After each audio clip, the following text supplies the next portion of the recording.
ہم تمہیں ڈر سے بتا دیتے ہیں کہ چلی گئی تھی کربلا سے بابا کی لاش پہ. اب سیدزادیوں کا حکم ہے، میں علم عباس کو ضامن دے رہا ہوں. ان ملعونوں نے جب شام غریب علی کی بیٹیوں کو اونٹوں میں بٹھانا شروع کیا، یہ کمینہ کہتا وہ بچی کون ہے جو حسین کے سینے میں سوتی تھی؟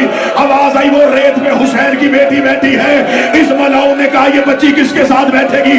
زینب کہتی سے میرے ساتھ سوار کرا، رباب کہتی سے میرے ساتھ سوار کرا، رقیہ کہتی سے میرے ساتھ سوار کرا. یہ کتا آگے بڑھا، اس نے سکینہ کو اونٹ میں بٹھا کے رسیوں سے باندھنا شروع کیا. اس نے سکینہ کو اونٹ کی پشت کے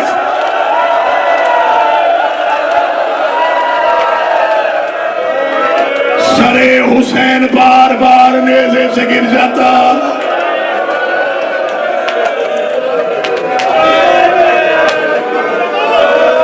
یہ پشت ناکا پہ آواز دیتی رہی، کہتی بابا بابا تیرا امتحان ختم ہو گیا، بابا تیری شہزادی کا امتحان شروع ہو گیا. بابا تو حسین رہ، مجھے سکینہ بننے دے. بابا تو علی رہ، مجھے فاطمہ بننے دے.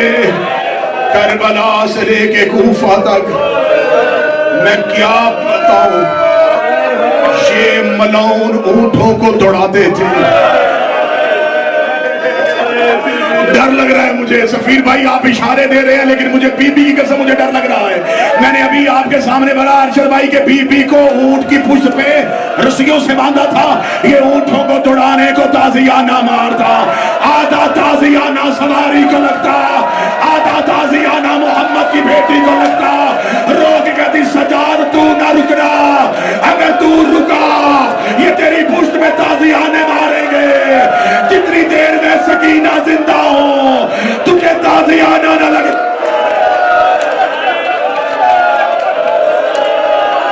کربلا سے کوفہ، کربلا سے رکھے کہ کوفہ. کیا پڑھوں میں کتنی بار گری ہے حسین کی بیٹی.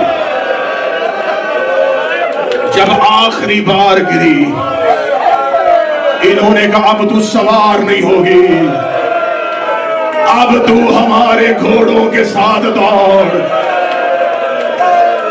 شام تک آتے آتے اتنی زخمی ہو گئی حسین کی